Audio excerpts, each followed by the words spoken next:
One.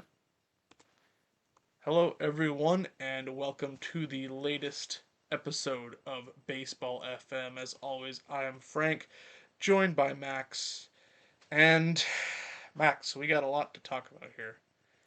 We do. It's been a time, but you should tell some of the people what you've been up to. You've been on a really awesome trip, man. Yeah, absolutely. So we last recorded on the 8th of April. It's now the 27th, so we've been a little bit behind, but that's okay for very good reason. I have been in Japan. I've been in the Far East, visiting my brother out there who's stationed with the Navy, and I had some pretty fun baseball times out there, Max. Let me tell you. With three NPB professional games, um, and yeah, the environment's very different there. I'll say that. In chronological order, I went to an Oryx Buffaloes game, which is in Osaka. Went to a Hiroshima Carp game, which is obviously in Hiroshima. And I went to a Hanshin Tigers game, which is also in Osaka. Um, Three very different venues, three very different atmospheres in some ways. Very much the same atmospheres in another. One of the coolest things there is the Oendan, which is the cheer groups basically. They got flags, they got banners, they got songs for all their batters. I took some videos when I was at Koshien, arguably the top three most hallowed baseball grounds in the world, up there with Fenway and Wrigley, in my opinion. That's where the annual Japanese high school tournament takes place. It goes by the same name, Koshien. Um, it's a really cool stadium. I would say the amenities are fairly minimal, but that's fine. It was a lot of fun. Great baseball bucket list item to check off. Oryx Buffaloes play in a dome, more or less in the middle of Osaka, which is really interesting. I've never actually been to a game in a dome before, and it was pretty fun. It was pretty fun. And then Hiroshima Carp is sort of like a small, uh, maybe a little bit better, like a quadruple A stadium is probably the best way I'd describe it. But it was all really fun, all really good. I like to pledge my allegiance to the Hanshin Tigers, as my NPB team. That was the best game that I went to, and honestly, the atmosphere was the best. Stadium was packed. It reminded me a lot of Fenway Park in some ways, and the fact that it's easily the most expensive tickets that I bought on my trip. But yeah, it was a really awesome time. And I brought back some swag with me. I can grab some of that here. Got myself a nice Shogo Akiyama jersey, Ooh, if you that's remember a him clean for the jersey, Mets man. fondly. I have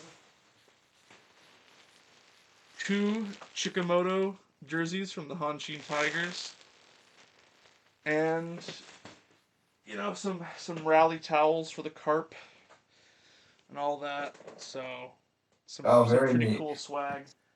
Um, yeah, I mean it's a lot of fun. Other than that, uh, Sunday, yesterday, at the time of recording, I went to see a Portland Sea Dogs game, and they pitched the ninth no hitter in their franchise history, which was really interesting.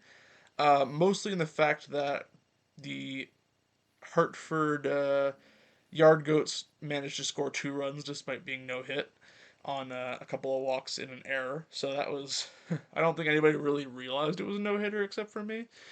That's what the crowd reaction was like. But I don't know. It was really cool regardless. But Max, we're here to Yeah. talk. Oh, Well, what was I just want to ask? How does it compare to the states? I mean, is it like, for example, the thing that comes to mind? MLB games compared to the other big three mm, are pretty cheap to go to. yeah. Obviously, if you look on SeatGeek, for example, like I wanted to go see like a lot of Red Sox games. Mm-hmm. Every time I go see a Red Sox game, you can get in for a good price, but it's not like insanely cheap. Mm. When you go like to see a game on the road, like I'm seeing one like in a week or two, like I guess the Tigers are like $50, but if the Tigers are in town, they're $40. So just how do the prices compare? from a big league to the Japanese league? I would say the prices are comparable in some regards. I don't think that the high end tickets come close to comparing to the MLB. Like there's nowhere in Japan where you'd be paying like Dodger Stadium or like Fenway Park or Yankee Stadium prices. But like let's say you wanted to go to like a White Sox game. That's probably about as much as it would cost to get into like a Hiroshima Carp game. That's cheap. Yeah, it's fairly comparable. I would say like a mid level, maybe like the Reds or like Twins or Yeah. something like that to get into like an Oryx Buffaloes, and then Hanshin Tigers is probably a little bit closer to Fenway. Hmm. Cost a little bit to get in, but I mean that's mostly because of the size of the stadium and the historical significance of it. But I would say there's good and bad. I would say about like when you're talking about the experience. I would say the fans are a lot more animated, a lot more into it. Makes for a much more fun atmosphere, especially when something good happens for the team that you happen to be rooting Oh for. yeah. Um, I think there's a lot more like if you're going to a game, you're going to see the game. It's not like you can just kind of go there to have a day out, or you kind of like men and women in Japan go there. They're rooting their team. They're singing the songs. They've got their favorite players. You know, it's a very different atmosphere. And I would say, in my opinion, the baseball is better. I can Hmm. see a lot of people arguing the other point, though. I think there's good and bad about both sides. I saw 3 games there, Max, and I only saw one home run the entire time. Oh yeah. Um, which is obviously a bit of a difference, but that's sort of how I like. I like the ball being play. I like a little bit of chaos. Yeah. Yeah, like yeah, just to like point to that, like I feel like what's cool about seeing, whether it's the Japanese, the Koreans, the Dominicans, or Puerto Ricans, or Venezuelans, all around the world, we all love baseball, but I think there's a certain passion, especially in Yeah, Japan, that can be a bit unmatched in America. Like for example, I think it's fantastic how the Japanese do it. They treat it not like as just any sport. It's really a discipline. It's really mastering your craft. Not to say that here we don't do it, but I think in Japan there's great emphasis on it. I mean, just the way how Japanese players, approach the plate or how they pitch a game. It's it's less like yeah, hey, we're at the ballpark having fun, drinking some beers and stuff. From this, it's kind of like an art, and it's an art form, and it's really cool that you're able to see that. yeah, But more than that, Frank, I think we're just interesting to know, and I think some of the people will be interested to know listen to this. How was just visiting Japan in general? Like, how was the food? How was the awesome culture that they have there? It must have been yeah. amazing to see. It was a lot of fun. Did as much as I could. Went to Nara, which is a very historical site in Japan. I went to the aquarium in Osaka. I walked around a lot, did a lot of shopping. Um, yeah, I mean it was all just a really awesome time, and I enjoyed pretty much all of it. It was definitely the travel highlight of my life in a lot of Yeah, ways. Food was awesome, even like from the convenience store to like a more upscale steakhouse. I did pretty much everywhere in between, and it was all great food. And yeah, I mean, highly recommend to those who can get out there, and it's definitely something. If you're a baseball fan, I would say definitely check it out. Like it's if for no other reason than you get some pretty cheap beer from women that are going up and down with massive kegs on their shoulders, yeah. and it's a pretty impressive feat for their size. I'll give them that. And they got some decent beer. There's a restaurant we like to go to whenever you're down here. We're seeing Sox games. We always go to Chinatown. We go to like that one Japanese Oh yeah. restaurant, and they got some cheap beer, but honestly Hmm. pretty decent beer. Like it's much better than like a Yeah. Bud Light or a I mean, next Corsi you weekend's the get. plan, right? So I gotta take me to my first Sox game of the year next weekend. Kind of hell or Hell high yeah, water. So, um, yeah, the Asahi super dry at a ball game, nice cup, 800 yen, which is like six But bucks does it American, but something does like it that. beat a blue moon at a ball game? You know what? For the price, I think it does. I prefer Blue Moon to the Asahi, but We'll ignore that blasphemy. No, I'm kidding. I I'm mean, just look, Max, for one third of the price, I drink I drink pretty much anything. I would say, yeah, I'm a bit more um, of a but aristocrat I when it do comes to love me beer, a but that's my problem. get ourselves a 12 pack of Blue Moon pre-game before the game, something Yep, like that. yep, I'm down. Uh, all right. Anyway, we are an Yeah, MLB let's talk about podcast. Yeah. yeah, let's obviously the elephant in the room. Um, Contrary to popular opinion, he's wearing a Nationals Yes, I jersey. gotta put my He's hat a on here. yeah, he's a Sox fan. I'm not gonna say anything until you say anything out of respect. Okay. Even though there we go. Even though there's times in this podcast you'll talk about the Phillies Mhm. without me commenting first. Oh, So that's coming next week, Frank, boy. Don't worry. uh, We're gonna be talking about the Philadelphia schmoes in a second. Um, I'm going to ignore that, but let's talk to your yeah. team. So, What's the vibe? What's the yeah, mood? How do those you who have feel? not listened, I am from New England. I am a born and bred Red Sox fan. These colors do not run, let me tell you. And I think if there was a lesser man than I, they'd definitely consider running at this point. It's the dysfunction that's really colored the Red Sox for the last. I mean, it's coming up to a decade now. I would say.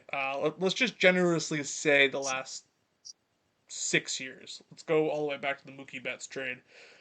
I think you could arguably say that there were some cracks showing in 2019, but I mean, the Mookie Betts trade is really the jumping the shark moment for Henry and this organization at large as I watch Ranger Suarez get a nice double play there. Um,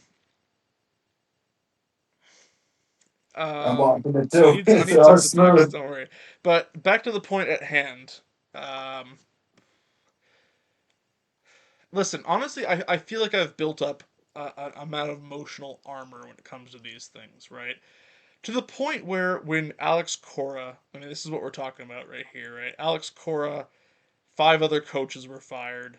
Um, I would give the full list, but I think maybe only a couple of people would know who I'm talking about at some point. But including the bench coach, hitting coach, third base coach, and of course Jason Varitek, the I think director of game planning and management, something like that, Yeah. was reassigned, and he chose to decline his reassignment. Sorry Basically, to he hear was about fired, that. That but was my roommate, my downstairs neighbor smoke alarm. That's just the fire alarm for what the Red Sox are experiencing. But I sorry about that. I think Continue. I don't know if you that's heard the that. zeitgeists getting into the smoke alarm here, but yeah, I mean, I think it speaks to Craig Breslow as a man that he's too cowardly to outright say that Veritek was fired. I have a couple of assumptions about this move, and I haven't really heard this said elsewhere. I think Veritek more or less outright declined ever managing the Red Sox, and he said, I like working with Alex Cora. I like where I'm at. This is where I want to stay." So Breslow basically said, "If I'm getting rid of Alex Cora, I have to get rid of Veritek. But I don't want to say that I'm firing Veritek because he's a Red Sox icon, and people are going to get pissed at me." I think he made it worse for himself by reassigning Veritek and being too cowardly to outright say he was fired. I think Breslow is a very small, intellectually intellectually stunted man, I would say is the best way to describe him. Now, if he's able to cobble together a winning Red Sox team out of this, I will eat every single one of the words I've ever said about him. But I'm so confident that that's not going to happen before he's fired that I'm willing to say whatever the fuck I want about him, honestly, at this point. Because I'm not angry at what he's done firing Cora because I think his time was up for a lot of reasons. I think Cora, third all time in the Red Sox managerial wins list. excellent manager for many years. Got us. I mean, obviously, we will never forget 2018, the most dominant Red Sox team in the history of the franchise. It's a long, long running franchise, as you know, Max. But really, since 2021, I haven't seen any reason for him to keep his job. I think he's someone who manages excellent big league teams well. And I think we're going to sort of mention him maybe when we start talking about the Phillies in terms of what needs to happen with them. But we'll put a pin in that for now. Um, but this is a young team that needs to develop.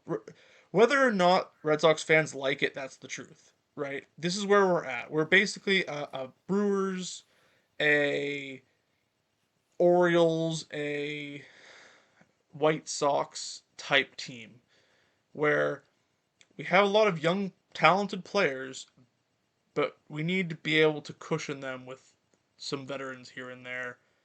This is not a World Series team. This is not a team with Otani and Mookie Betts and Teoscar Hernandez and Max Muncy and Freddie Freeman and all these guys. This is not a team with, the Brewers rotation or the Yankees rotation, as much as I hate to say it, or the Yankees lineup even. Um, Or the Blue Jays. yeah, I mean, the Blue Jays are only one win better than we are, but I think they're way better than that. Obviously, they've had a ton of injuries. The Red Sox are healthy right now. I mean, this is as good as it's going to get in a lot of ways. You can talk about Yohan Oviedo, of course. You can talk about Roman Anthony, who's been sidelined with a back injury for a few games last week.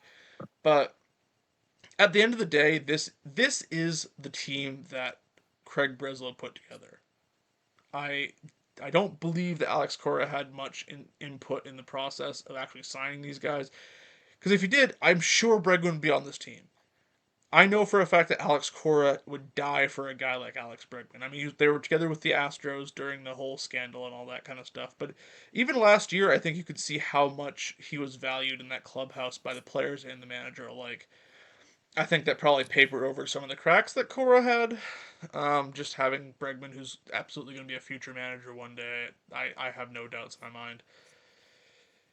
But all that's to say, I I actually kind of agree with the reasoning, the, the subtextual reasoning, not the actual reasoning. Because the actual reasoning is, you know, Breslow felt there was time for a change and all these kinds of things. What it really is, and Sam Kennedy basically laid it at his feet the entire press conference that they did after the firing. This is Craig Breslow's team now. This is, whether they play well or not, it's entirely on him, and that's understandable, right? Because let's be honest, how many of these players would still be around if Alex Cora was still making the decisions? Betts probably. I mean, he posted a Mookie Betts trade Instagram story basically the night after he was fired, right? And I think he sort of knew the direction that the franchise was taking once that happened. And you could talk about Rafael Devers. I think he'd be still be here. Bregman would probably still be here. You could make an argument for Sale. You could make an argument for a lot of other guys. Um, but at the end of the day, there's really no right answer for this team. I like the appointment of Chad Tracy, if for no other reason than he has a lot of experience with the young players on this team. 12 of the 26 players on the major league roster right now were managed by Chad Tracy at some point. Hopefully that can get their heart rate down a little bit and get them back in the swing of things. Mostly Roman and Marcelo I'm looking at, but I'd love to see Campbell back up at some point as well. Maybe even Duran will find a little bit of a, a streak here and who can trade him while his value is high or something. I don't know, but it's not a good team, but it's better than this. And I think high 70s, low 80s is probably where my expectations are right now. If you would have asked me this question last week, though, Max, like, what do I think, where do I think the Red Sox will finish? I would have said in the 60s. Honestly, the vibes are that low. I think this is not the solution, but it's a solution. Whether it works or not, we'll see. Breslow's going to have to start getting real aggressive here soon if he thinks this team's going to win a World Series because Roman Anthony said that. I think Breslow has implied it, but he's not outright said it. If they have World Series aspirations, they need a big trade deadline, and I just don't know where the surplus value is coming from to make that happen. But that's sort of my summation of that really, and I'm interested to see what you think there, Max. I'm glad you asked me. I have a lot of thoughts. I think I think the Red Sox are not a professional organization. Really, they don't treat themselves like professionals. We all know that John Henry is doesn't really is not as invested to it clearly as he was when he bought the team 24 years ago. They would have not have handled situations like this even 10 years ago or 15 years ago. Even when the whole Bobby Valentine thing happened, they didn't handle it like that. They handled it professionally. This is not a team that is run by competent professional individuals, in my opinion. You would think with Breslow's background as a former player, you'd think he kind of have this, sort of Billy Bean or Buster Posey mentality, but he doesn't. He's just another, and all defense to them, just another boring accountant. At the end of the day, he doesn't treat it as a baseball team. He treats it like a mutual index. He treats it like an index fund. He just treats it as another, fun plaything. Well, he, does whatever he wants to do, which I guess he's more excited about looking at numbers than actually watching big league talent. Um, Now, I think with Cora being gone, I'm shocked that it was this soon. I wasn't shocked that it happened. Do I think Cora deserved it? Uh, I don't think, honestly, just to answer my own question, I don't know if that's a truly fair question. I mean, Cora is fantastic at managing teams that are in the win now mentality. We've seen that in 2018, and we saw that in 21. I still think he was a great manager for the Red Sox for the past 4 years when they went on that bit of a struggle, made the playoffs last year, and obviously after a slow start. I still think he's been managing the Red Sox well, but I think there's times where players you are a great manager, but you're sometimes dealt with a bad deck of hands. And the Red Sox, I think, with some of these signings that they've had and the lack of signings, to put it bluntly, there isn't really no sense of urgency. I don't think Breslow has it in him. Marcelo Mayer RBI As single. and there we go. Sorry, go ahead. No, I was saying it too. Mancy says a cool stash. Anyways, but it's really upsetting because this is not how the Red Sox have been operating. No, I at least not remember a time, and successfully. you remember a time. What's that now? I said at least not successfully they've operated like this. Not successfully, no. I don't know what their strategy is. If they're trying to do like a Tampa Bay Rays strategy, okay. Look at the Rays right now. They're actually playing really You know, well. you know They what have I a great think manager the and they best. have a great You know organization. what I think the best philosophical comp for the Red Sox is right now is the San What's that? Francisco Giants, which is to say that they've been sort of caught in between for so long as a franchise, right? Yeah, I mean, you look at they had the success of the 2010s, and since then they had a couple of really nice seasons, including that yeah, 2021 season where they fucking won 105 games out of nowhere. yeah, But they haven't really had until they traded for Devers, in my opinion, a lineup that is bad, but it's also not good either. Um, yeah, and that's because it's a combination of like sort of okay prospects mixed with like prospects that have flopped. Looking at like Mauricio, sorry, fucking Marco Luciano, Yeah. Lee Matos, if you know those guys, right? Like, and then you have the signings of guys like Wilmer Flores and Matt Chapman and Willie Adames. Like, decent signings in a vacuum, but are they really gonna push you over the top as a team? Not really. And Yeah. and I think what was required was a shift in mentality from Buster Posey. Now it Yeah. hasn't really worked out for them, but he's trying something different, right? Yeah. Well, the thing is, though, with, on paper at least, and I'm going to keep saying that, on paper, Breslow and Posey have a lot in common. Mm, They were both players of the same team that now they're general managers of. yeah. They both have seen a world championship gold. Both Breslow in anniversaries of 2013. said franchise. Exactly. And Posey in 10, 12, and 14. Essentially that three-peat. Mm. The difference is that I think there is more of a willingness for Posey to win than you see that with Breslow. I think Breslow is. I'm sure he's a nice person, I but think he's. I think I he think in the thinks that article, he's trying to win, though. That's the thing.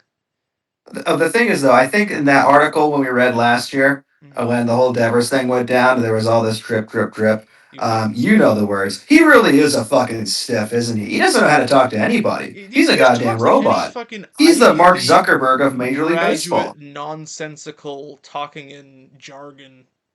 Yeah, Like, just say what you mean, man. Like, this isn't yeah, this and isn't like a Sam Kennedy's the shareholder same meeting. This way. is this is goddamn Red Sox Nation you're talking about here. These are some of the most loyal fans, but also some of the most fickle fans when it comes to a personality that they do not like. Right? Oh yeah, We're not afraid to drive you out of town if you think that you're not doing something that's in the best interest of the team. And realistically, that's all they really ask, right? That yeah. whether or not you are a superstar or not, Brock Holt, for example, he's taken on a somewhat cult hero role. Tim Wakefield, let's look at him, right? Doug Minkowitz is another example of that. Like, even Kevin Jason Millar. Varitek, you could talk about. Like, these are guys that are maybe not icons for any other franchise except for the Red Sox because we know what they represent, Oh yeah, right? They represent heart, hustle, and giving a shit ultimately. yeah. And whether or not I think Breslow thinks that he's made a winning team, I think he thinks he does, but I have not once seen him really give a shit enough to like actually put himself out there. What are you saying, Max? I'm curious to know what his fucking model is, because I want to see it and I want to burn I that think thing his to the model is just ground. pitching. I think it's literally just pitching. And Well, to his how is to the pitching doing? You guys are to like what 9-17? to his credit, I think our pitching is in a better spot than it was before he took over, where we had Corey Kluber as our opening day starter, right? Fair, but I mean when But you but have he Brian Bayer this guy pitching has that no idea, and Crochet's no not pitching he so has great. no idea how to evaluate a bat. No. Like, look, unless it's like an absolute slam dunk, like Alex Bregman or Wilson Contreras, who have a track record of being a quality above average MLB bat, right? Not superstar, but like they have that track record, right? What is it? How is like what bats has he actually developed since he's taken over? Uh, you see nothing right now. Yeah, I know. I will say this. My last point. We've been talking about the Red Sox a lot for fair reason, but my last point on this. We can go hours on Yeah, this. yeah, yeah. Um, I kind of understand the core thing. I didn't like how they did it. You know, like Henry, they kind of made him a made man. Have you ever seen Goodfellas at all? Yeah. Okay, you know the scene where spoiler alert, cover your ears if you haven't seen one of the greatest movies of all time, Goodfellas. You know that scene where Joe Pesci's character is a I made knew the man and scene they you were take gonna him to talk the room about. and they Yeah. fucking shoot him? Yeah. That's what they did to Cora. And I think they did that in a really bad way. I think the fact that they got rid of Jason Veritek like that, you don't get rid of a legend like that. I think with Tech, what he was doing was great. I don't think it's worthy of firing because My frankly, I don't think Breslow really respects him. He's just like, his model's not the same as my model. Get him off yeah. the team. That's my bias. But My anyways, last that's how I point think. my last point about this is to your credit, I agree with everything you're saying. I would add one thing though, and it's that Cora may be a made man, but he's been here through three GMs thus far. And Yeah, I think once you show that track record of not really improving the team through that amount of time, something has to change. Now, whether I think it's the right change or not, that's up for debate, really. But maybe this approach to get younger, both in the dugout and on the field, maybe that'll work in time. But you really have to count on the fact that you know how to develop your position players as well as you've probably developed pitching, right? yeah. And that's yet to be seen. But we'll move on from that because again, like you said, we could talk about that for hours, and I'm sure we will this weekend. So let's pivot. I think you knew this time was coming, Max. We got to talk about. You're Joe Pesching me right now. Screw you, Yeah. man. Well, you have some company with the New York Mets, but the basement is a lonely place, Max, and that's where the Philadelphia Phillies find themselves right now. If you told yourself that this was they're gonna like if you went back in time to the beginning of March and you said to your past self this would be their record at the end of April, what would you have thought? Honestly, to be honest with you, Hmm, this is no bullshit. I honestly would not be that surprised. really? Oh yeah, because of the way that I mean, to be fair, the way they've you talk about conducted half your players, themselves I can for kind of see that. the past two postseasons, and I think this is just a continuation of the Phillies team that's just been After underperforming. Suarez striking out Vladdy just to twist Yeah, the I knife. miss him. Do you want to say something about the Phillies before I do my long rant? I think you let me go first, so I'll let you go first. Yeah, let's hear it, man. No, I went first on the Red Sox, and then you Oh, followed up. oh, So I'll whoops! I was about let to you get say. get it off your chest first, and I'll add what I think. Okay, I'm a loyal fan to the Phillies. I love the Phillies. I became a fan of the Phillies because my uncle happened to teach one of their former players in Little League, who later became a Red Sox. But I stayed a Phillies fan because not only did I love the fact that my uncle taught him, and that was kind of a special connection to me. It kind of is kind of like the Spaceballs thing, like fathers, cousins, roommate. I get that, but as a 7 or 8 year old kid, when he brought back that signed baseball and the bat and the batting helmet, that just brought me in for life. Made me a lifelong fan. I will continue to remain a Phillies fan. I fucking hate this team. It gives me no joy to watch Phillies games. Granted, from 2012. Oh, actually, no. Scratch that. When Chris Carpenter threw that masterpiece against Mm-hmm. my goat, Roy Halladay, the late great Roy Halladay, Right. uh, it's been downhill up until 22. So you've had about 11, 10 years of fickle Phillies teams. 2012 was the shocker. 2013 to 21, not so much.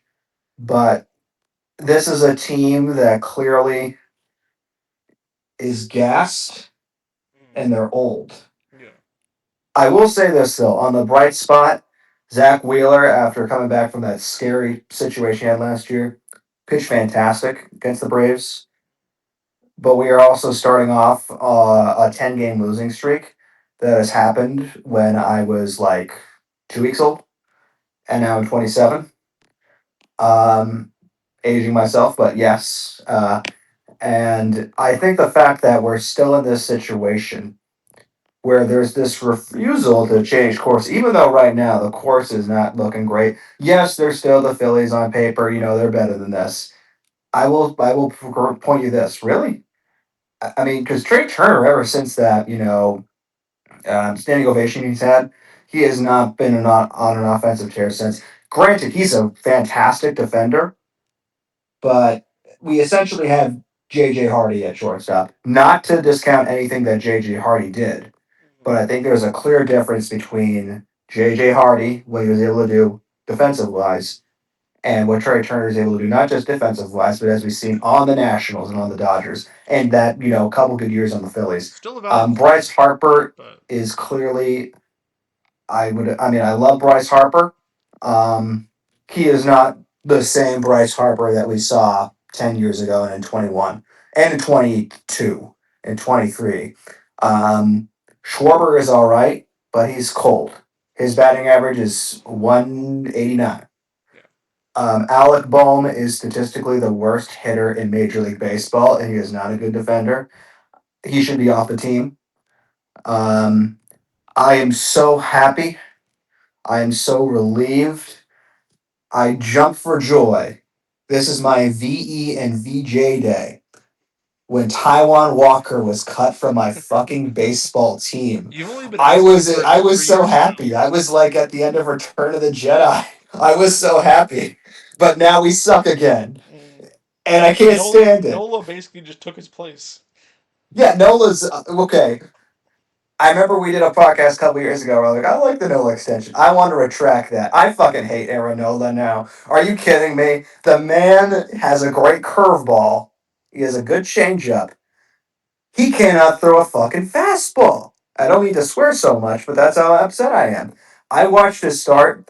He cannot locate that fastball other than, oh, just throw it right down the middle. Oh, yeah, I'm going to throw right down the Even middle to before he Matt got Tommy Olson. John, it was like 93. You know, like He's going to get like 89. yeah, it's ugly. Yeah, put him back on the Phantom IL. He's clearly not doing something right.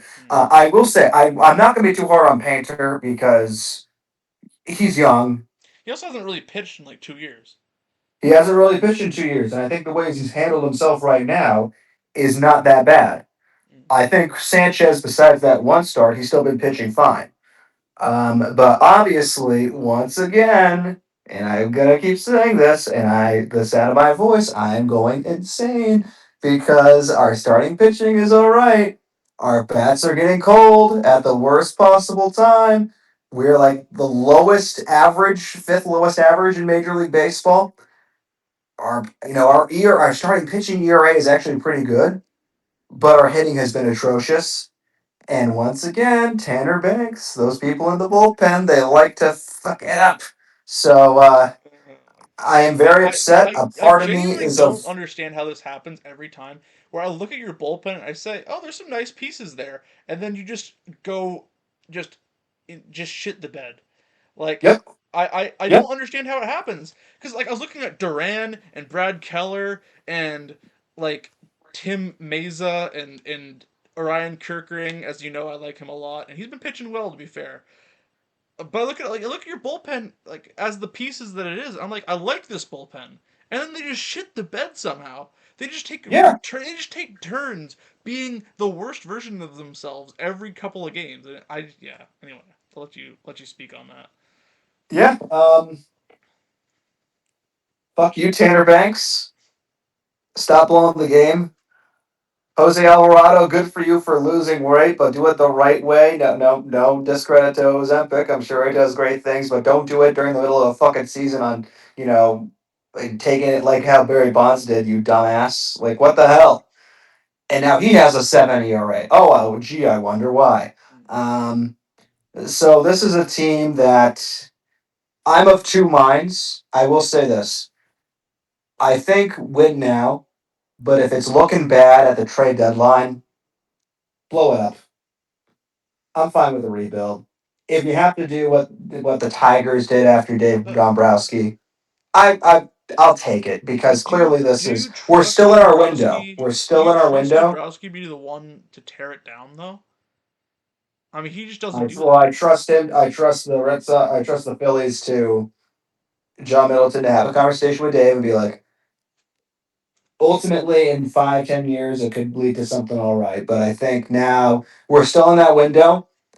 That window is rapidly closing, and the fact that the Harper, Schwarber, Turner big three has not won at least one ring. We've seen in other leagues, like the Chiefs, the Patriots, the Eagles, the Colts, the Broncos, the Mariners, the Seahawks, and obviously in basketball, the Heat, the Lakers, the Celtics. They've always had those big three where at the very least they won a finals or a Super Bowl or in baseball we'll see that too. This is not the situation with the Phillies. And I said last year it was the last dance. I guess this year it kind of is because I don't see how if the Phillies are gonna keep this up because right now we're the worst team in the fucking league. And if they keep this up and if they don't make the playoffs and they don't get 500, you can't run the same exact lineup. You're going to have to make some changes that would lead to possibly some tanking and possibly to some Phillies teams that are not going to be somewhere close to competitive. But I think at the end of the day, if you're gonna keep the same lineup on, and it's not a World Series, on paper it is, but if they're not playing on the field like the World Series, then what's the point of having this team if you're not winning? Yeah. And I think that can be said, I think, to some respect to definitely the hitting coach. I think Kevin Long has not been doing a. He used to be great, but he's not doing a great job right now. And with all due respect, I love Rob Thompson. I think he's on the hot seat. Anyways, that's my take. I don't mean to keep swearing about it, so I apologize, but that's how I feel. Well, it's interesting that you mentioned Rob Thompson because this is more or less exactly where I wanted to go. I think that when you have a roster as talented as the Phillies is, there's a certain type of manager that you need, and I think Alex Cora is that guy. Um, Alex Cora is not a babysitter. He's basically gone on record saying as much, right? The last thing that this Phillies team needs is some babysitting. These are pros, the consummate pros. Harper, Turner, Schwarber, Wheeler, Nola. All these guys have been in playoff situations for as long as I can remember them. Now, the major question is who do you get to bring out the most talent? And I think Alex Cora is like the best answer right now. And I think you got to go out and get him. If for no other reason, then the Mets are probably going to hire him tomorrow.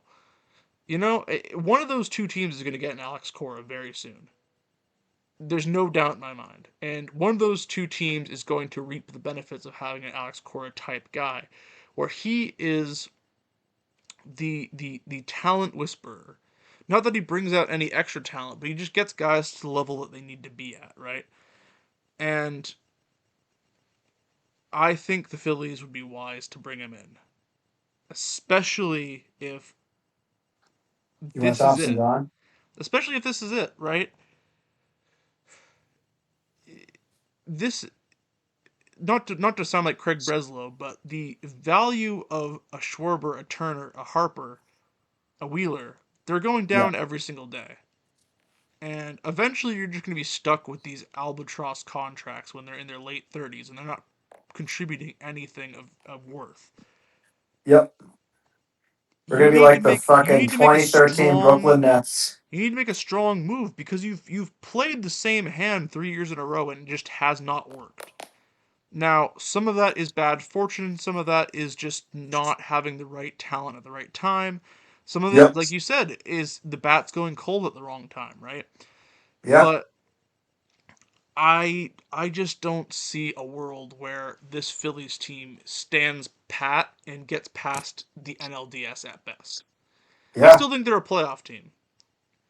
I still think they have the talent to get into the playoffs. I do not think that the Marlins, Nationals, Reds, um, you know, Padres, all those guys are better than this team. I don't.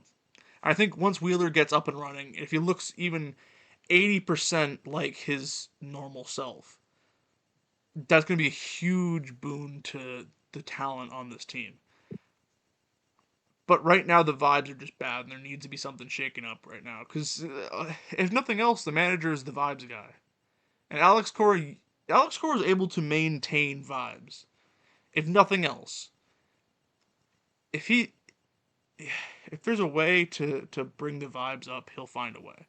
And I don't think all hope is lost for the Phillies, but they have about 3 or 4 guys that are like just weighing everybody else down. And that's really what it is. And that's always what it's been, right? You have 2 guys in the bullpen that are shit in the bed. You have one starter that's constantly giving up runs before you even get into the second inning. And then you have one guy in your lineup, Alec Bohm at this moment, who is like statistically one of the worst in the entire league. And of course, my goat Brandon Marsh has done nothing wrong his entire life, but um, you know, but having a guy like Brandon Marsh batting like what sixth in the lineup, right? That's a good lineup. And Schwarber, Harper, Turner, I'm sure they're all going to find their stride at some point, and that's going to be a scary lineup again. And I wouldn't be surprised if like May, June, July they reel off a couple of longer hitting streaks. And well, I guess that's a slump buster right there. Um, I just don't see any other way than replacing Rob Thompson. There is there's too much talent here to be wasted on yet another year of the same old. And I'm sure Dombrowski knows this. So, and Dombrowski's not known to play things, you know, he's not known to play things in a way that are conservative. So, Yeah. yeah, we'll see. Anyway, I think we've sort of alluded to your partner in crime so far this season, but I'm sure you can at least revel in the fact that the New York Mets are doing as bad as they have been, Max. Oh yeah, that gives me life. How do you diagnose the issues for them this far?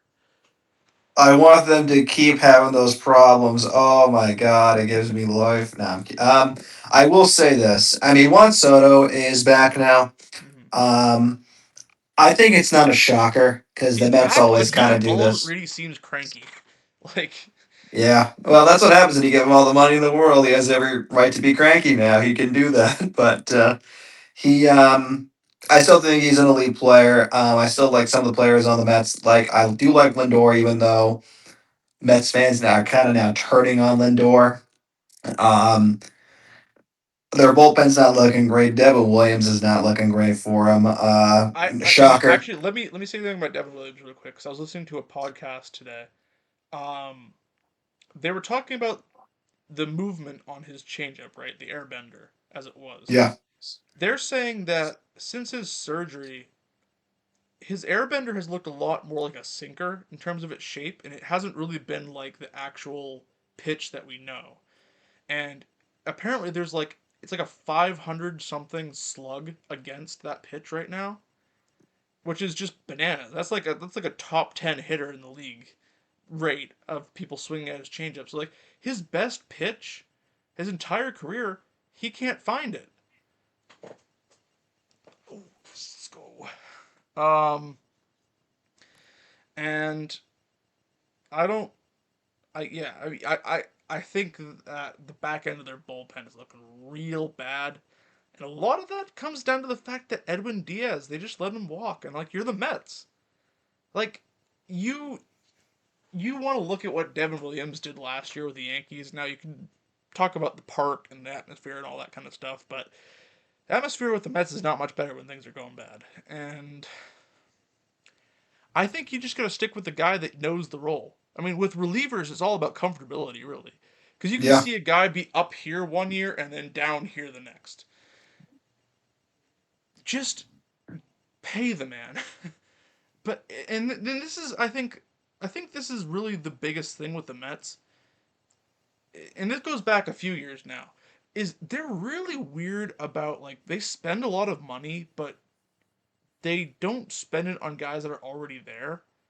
yeah. You know what I mean? Like DeGrom, Wheeler, um, you can talk about like I mean when they paid Nimmo, but they couldn't wait to get rid of him.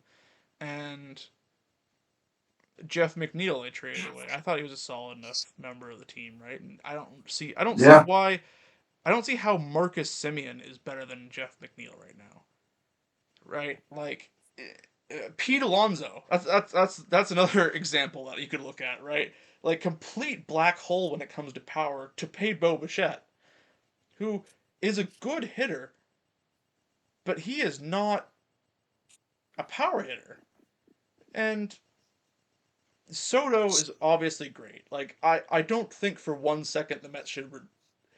I don't think for one second the Mets should regret that contract, but I also don't think that they should be like, oh, we have Soto, our lineup is suddenly great. Have the Dodgers done that?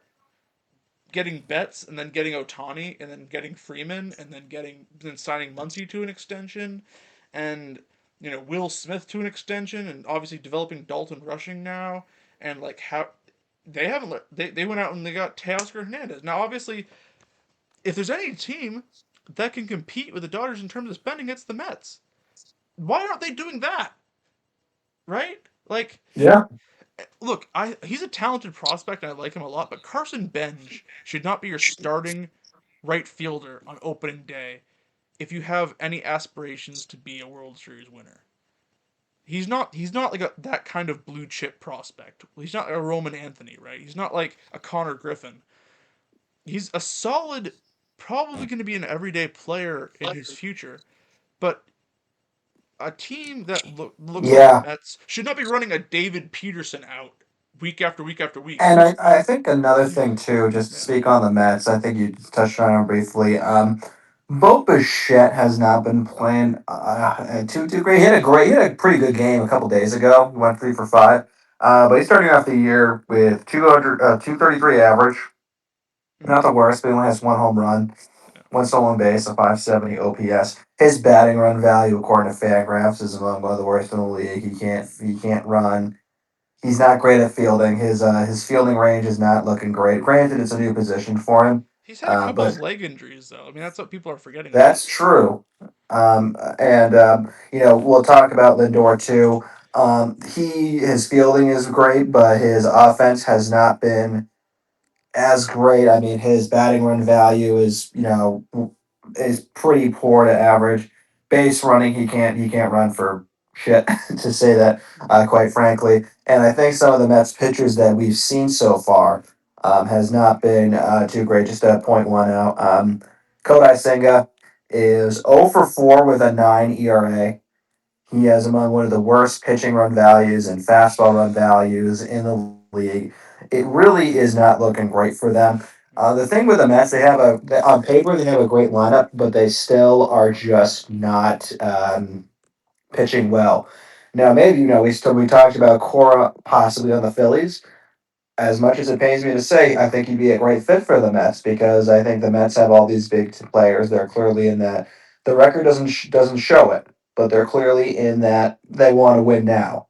Steve Cohen wants to win now. David Pierce, I believe his name is, the president of baseball operations, is very serious on winning now. But this is I not a think it was team David right now that Stearns. we're seeing is like that. It's What's up? Stearns. I think it's Stearns, right? Oh, David Stearns. You're right. Yeah. Yeah, Because he I used don't to know be where on he the got Pierce Brewers. I from. remember him now. No, but that's really what it boils down to, and their rotation has always been like kind of meh. Like Hmm. for, we've seen with the Brewers last few years, where does Freddie Peralta being your ace get you in the playoffs? And he gets you the sum total of fuck all, basically. I think Freddie Peralta is a good. He's a luxury two for a World Series winner, but he's not an ace for a World Series winner. I'm sorry. He's like a Ranger Suarez in my mind, Oh yeah, which is like if Ranger Suarez is your ace, you're probably if you get into the playoffs, it's probably a wild card and you're probably getting bounced pretty quickly. But if he's your yeah. two and you have a lineup to back that up, unlike the Red Sox, you're probably gonna go places. And as much as you think that it's been a failure, the Phillies have routinely gotten to the league championship series and the World Series, right? And a lot of that's with Ranger Suarez as a key part of your rotation, right? Yeah. And I don't think that you shouldn't be happy with that if you're a Phillies fan because it's World Series or bust, right? But it illustrates a point more than anything. And I like Tyler McGill, but he's been hurt. David Peterson's nowhere near as good as he was last year. Sean Manaea's been awful. He's been relegated to the bullpen. He's still shit. Um, Kodai Senga's been awful. Now Nolan McLean is a guy I like a lot. He's got ace potential, but I don't know if you can anchor this rotation like they need to happen. So again, it's just like it's they've made weird choices and they've cheaped out in weird places for the amount of money that they have. I just don't. Oh, nice play, Durbin. I just don't know where they go from here in terms of like Yeah, they don't really have anybody to trade at the deadline to get better. They just have to maybe they cooked. and like you said, Cora is the perfect guy for the situation where they just need to start squeezing blood from the stone that is their team right now. Mhm. And I mean, that's really the only direction they can go. Carlos Mendoza is not the guy. Yeah, He's had too many times where people have doubted his abilities as a manager. Let's be honest here. I mean, if you look back before the whole OMG gritty situation a couple of years back, yeah. he Back was when he Jose was on the hot Iglesias seat, right? decided, yeah, back when Jose Iglesias decided on the field, it's like, you know what? I'm just gonna be like Troy from High School Musical. Let's sing a song. Like, what the hell is this? I mean, seriously though, like, yeah. Anyway, let's talk about something a little bit more fun here, Max. We're gonna do three, four categories here. Uh huh. We're probably not going to be doing a podcast before the end of the month, so I think we should probably wrap it up in style. We're going to do NLAL Team of the Month. We're going to do ALNL Hitter of the Month, ALNL Pitcher, ALNL Pitcher of the Month, and ALNL Rookie of the Month. Max, have you given this some thought? You know A where you're little going bit, with a little these? bit. Okay. Who is your AL Team of the Month? This team right here. Yeah?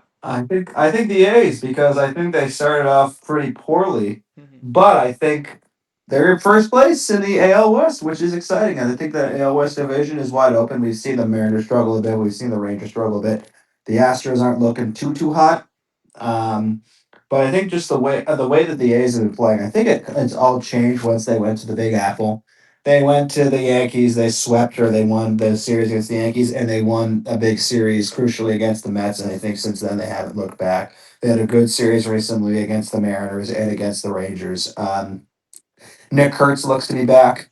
He's looking really good, and I think just off the top spot, I mean the A's on paper don't have a fantastic rotation. I do think Luis Severino in the past couple starts has looked great. So their bullpen's been looking better, and the fact that for example, Jeffrey Springs had that almost perfect game, no hitter against the Yankees a couple weeks ago. I think this A's team has really handled itself really well. I'm super impressed by them. One of their players just won AL Player of the Week. That player being Carlos Cortez, their DH, who went 13 for 24, a 5.24 average last I week like him a with lot. three home runs and seven RBIs. He's been playing really well. This A's team is just a lot of fun. I think the vibes are great, and I almost said Oakland in Sacramento right now. Yeah. Um, Yeah, I agree. I like the A's a lot. Um, you know, this could be as simple as giving it to the best team in the AL, but I'm not going to do that because fuck the Yankees. I'm going to go with the Tampa Bay Rays, a team that Yeah, is almost out of nowhere 5 games above 500, which might as well be 100 wins in this AL so far because you got like two teams that are above 500 at this point. It's crazy. Um, I think the Rays are just doing the Rays thing, but they just have a little bit more talent than they have in the past, right? Junior Caminero, 8 home runs so far, 259 average, not too bad at all. Yandy Diaz is hitting a cool 327. Chandler Simpson is hitting 309 right now. I think if Chandler Simpson can stay above 300, he has a real shot at stealing 80 bases, which is crazy. But the pitching, the pitching is, I think, a little bit more mortal than it has been, especially with like a guy like Griffin Jacks just shitting the bed in the bullpen. But Brian Baker has been looking really solid as their closer. Um, Nick Martinez has looked good. Steven Matz has looked good. Um, Shane McClanahan's still figuring things out. He hasn't pitched in like 2 plus years, 2.5 or so. But I still think the way he's been pitching has not been bad at all. Yeah, yeah. Um, I think his fastball's Obviously, a little bit down from where it was before. That's a little worrying, yeah. but he's still As got long as great he off still has that speed. changeup. Yeah, he still. Yeah, well, that's what I was gonna say. He's still got great off speed, and this is a team that has some talent. It really does. Like Jonathan Aranda, Camillero, Simpson, all these guys. I like them a lot. So yeah, Yeah. good job on the Rays. All right, let's move on to hitter of the month. Max, you have a hitter of the month for the AL at the moment. Ooh, that's tough, man. I was about to say I thought we were doing NL team, but I think You can do it AL. if you want to do it that way. That's fine. Oh sure. Oh, let me take a look here. Ella AL. There. I mean, there's only one guy in my mind right now. It's gonna really hurt me to say his name, so let me go first, and Yeah. I'll let you make your pick here. But Yeah. Yordan Alvarez is from a different planet, and I think this is the Yordan Alvarez I think a lot of people saw coming if he could just stay healthy. But mercy me, I mean, this man's hitting 358, 11 homers, 26 RBIs, a 1220 OPS at the moment. He absolutely tortures my poor Red Sox every single time we see him. He's an elite hitter. I think the David Ortiz comps are not unfounded for a guy like him, where he's just there's just so much intimidation when he comes up to the plate. He is one of my favorite guys to watch when he's not playing the Red Sox. And I think it's so nice to see him come back and be healthy. I think it's so great for the sport to have a guy like him. And yeah, I mean, I don't think you can ask for much more if you're an Astros fan. Max, who's Yeah. your AL hitter? I'm torn there because I didn't want to go Aaron Judge. I didn't want to go Jordan, even though I love Jordan. A part of me was leaning Chase DeLauder. I mean, he's hitting 377 right now, 7 home runs in only 18 games into the short span that we're seeing. So he's looking really good. How about the amazing player who is on my fantasy team that our friend Brody really wants? So I'm not giving him up if he's listening to it. Murakami is hitting 232, but he has 11 home runs and 20 RBIs already. This man is a powerhouse in Chicago, in the South Side of Chicago. I'm giving it to him. I think he's been performing very, very well. Uh-huh. Yeah, I think that's a great choice. I don't see anything wrong with that. For the National League, I'm going to go with a Dodger, but not the one you're thinking of. I'm going to go with Hmm. Andy Pajes. I was going to choose him. Yeah, we can pick the same guy. There's nothing wrong with that. He's deserved it. I mean, Yeah. 337, 5 home runs, 25 RBIs, 4 stolen bases, 932 OPS. I mean, look, if you're a young player coming up in the Dodgers system, this is about as well as you have to play in order to get into this lineup. Let's be honest here. And he has been everything he needed to be and so much more. This guy's on track for not only an All Star bid, but if he keeps hitting like this, maybe some MVP votes down the line. And the this has been the most Dodgers thing ever is if another Dodger out of nowhere is the first guy to take the MVP away from Otani in like 4 years now. So yeah, good job, Pajes. Oh, yeah. Now, Paz has been looking great. Um, It's tough to say. I think my NL player of the month, I was going to choose him for my rookie, but I really think Sal Stewart's been really knocking the cover off the baseball. He's hitting 291 with 9 home runs, 987 OPS. If you go to Baseball Savant, his hitting statistics are, like what they say in Wii Sports, it's out of the park. I mean, it's incredible. His batting run value is looking great. 29 Uh, RBIs, by the way. 29 Leads RBIs leads the already, MLB. and he's playing that well. He really is off to a really hot start um, with Cincinnati, and that Reds team is just looking really fun in general. So very happy about South Street. I think his defense has been looking great too. But obviously, we're going based off of the as Meyer is almost at it second, but the I just the way that Salser has been playing has just been out of this world. He's a human highlight reel. Um, that's all I gotta say about Salser. He's just looking really, really good. Mm. My American League pitcher of the month, I think. Surely we have the same guy here. I mean, Oh yeah, he's been Bob Gibson through 1 month so far. Jose Soriano, my guy. I love Jose Soriano. It should be noted. I've been a stan of his for a couple of years now. Finally, my love for him is paying off. 5-0 record, .24 ERA through 6 starts. 0.24. 37 and two thirds innings pitched, 43 strikeouts, .82 whip. This guy's been extraterrestrial so far. I would argue probably the only good thing about the Angels other than our goat Mike Trout. And I think it's just wonderful to see a guy like Jose Soriano, a guy that not a lot of people knew before the season, just come out and absolutely start slapping hitters around. I love to see it personally. yeah. He's the same for me. He has a .24 ERA. How? Bob How does Gibson he let him do know. this?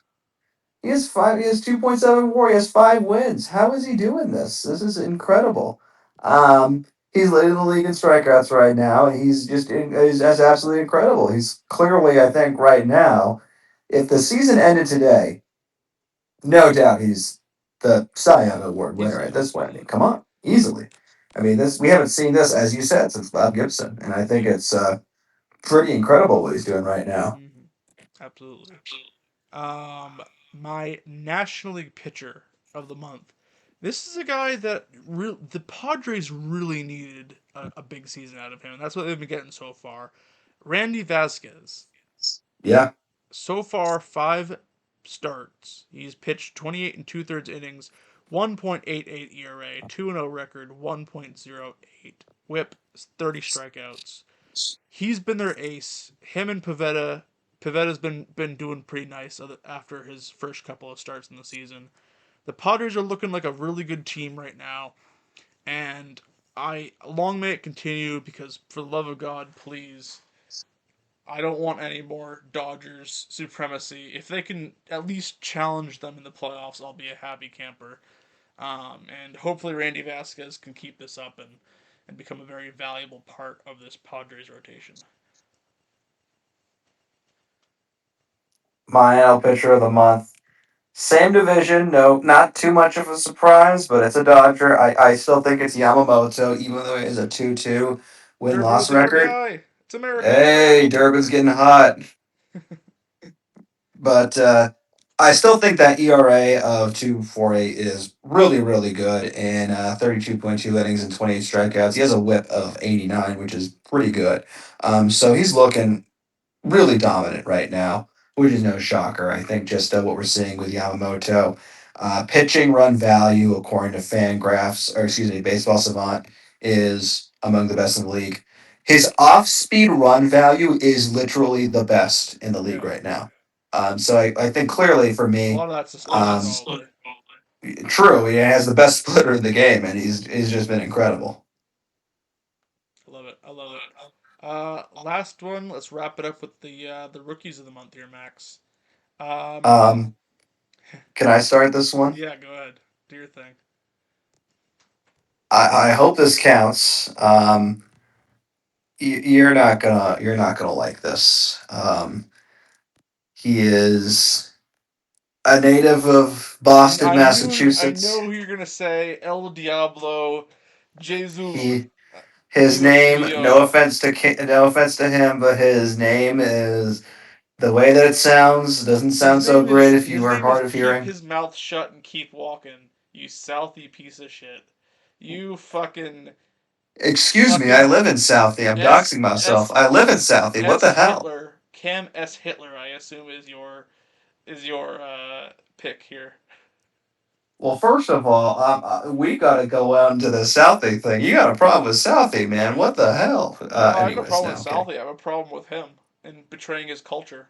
He has a 3-1 win loss record. He has a 1.77 ERA. He has a .729 WHIP in 35 2 innings pitched, and already he has 41 strikeouts. His opponent batting average is 172. And let's just, you're gonna kick me when the Phillies are down. Fuck you. Here's what we're doing. How about that April 23rd game against the Red Sox? Oh yeah, 8 innings of one-run ball, allowing only four Seen hits us and one twice and walk. shoved it up our ass twice. Yeah, well, he owns you, little bro. He's your daddy. Look, I can't say He's enough your about Pedro. Mets, but I'll Sorry, but that's no, just the. you're not wrong though, and I can't say shit until we actually light him up. But when we light him up, you're gonna be hearing my name in your sleeve, Mister S Hitler, fucking piece of shit. Um, my pick is Kevin McGonigal. Leads the MLB in WAR. He's on 2.0 WAR already. 35 hits. Two of those hits are triples. Leads the league. Two homers, 12 RBI. More walks than he has strikeouts. Hitting 330 with a 423 on base percentage. Good for a 951 OPS. This guy has been everything the Tigers hoped he would be and so much more. I love this guy. I think he's a phenomenal player. Maybe won't be a shortstop long term, but he's absolutely going to be a perennial all star. His hit tool is just unbelievable. And not to bring up the name of known child diddler Wander Franco, but honestly, I mean it's true, Max. Let's be honest here. Um, He's innocent. Okay, Imagine Kevin McGonigal. That's crazy, by the way. I'm just fucking around. Kevin I wanted to say McGonigal, something but, outrageous. but Kevin McGonigal has been playing like everybody hoped Wander Franco would play, right? And hopefully he just stays on the field, whether that's injuries or extracurriculars, and he just continues to rake for the Tigers because honestly, the Tigers deserve to have a superstar. I mean, I don't know if you can say. Oh, what a catch! Oh, Duran keeps getting robbed. Um,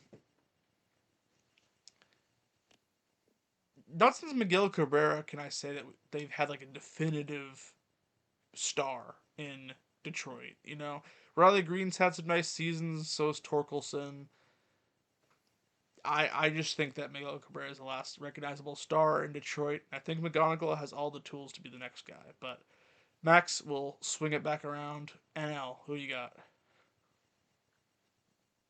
It is another pitcher.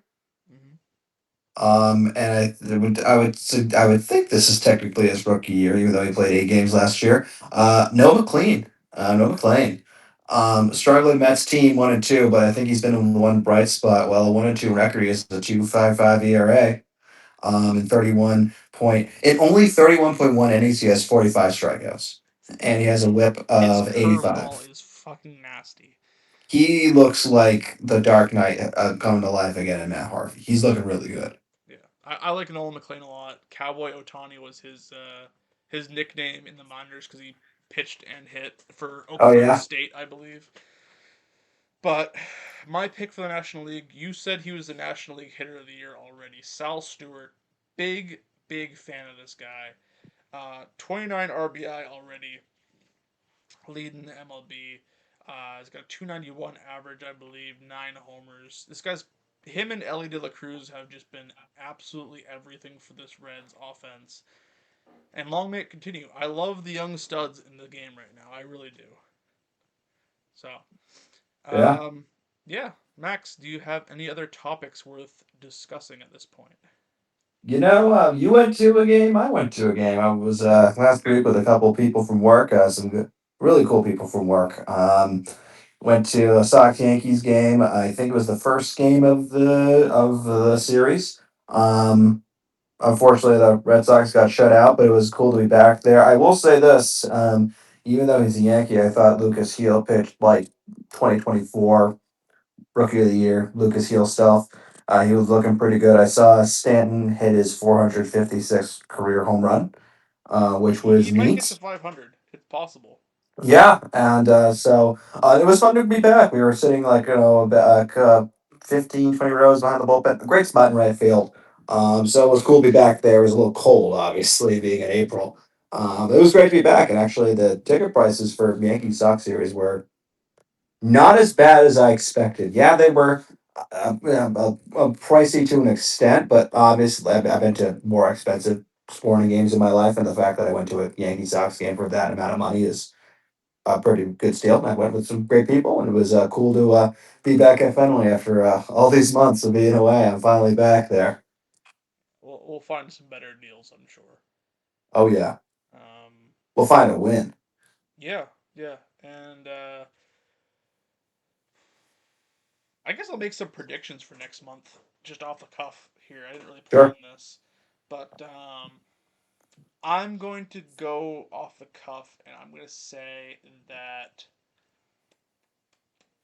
I think the Chicago Cubs will have the best record of any team next month. Um, I think that Shohei Ohtani will hit double-digit home runs next month. I know that's not Oh, it exactly a wasn't hot take, close. but Yeah. Oh, let's talk about the game. Did you see that yeah, ABS challenge? What the fuck? they've actually been good at challenging. I'll give them that. Give them their credit. Yeah. So, I would say that I think we're gonna see. I think Kevin McGonagall's gonna keep hitting. I think Sal Stewart's gonna keep hitting. I hope Jordan Walker continues to hit because he's fun as hell. National League Aaron Judge when he's going. Yep. Um, and I just hope everybody has fun.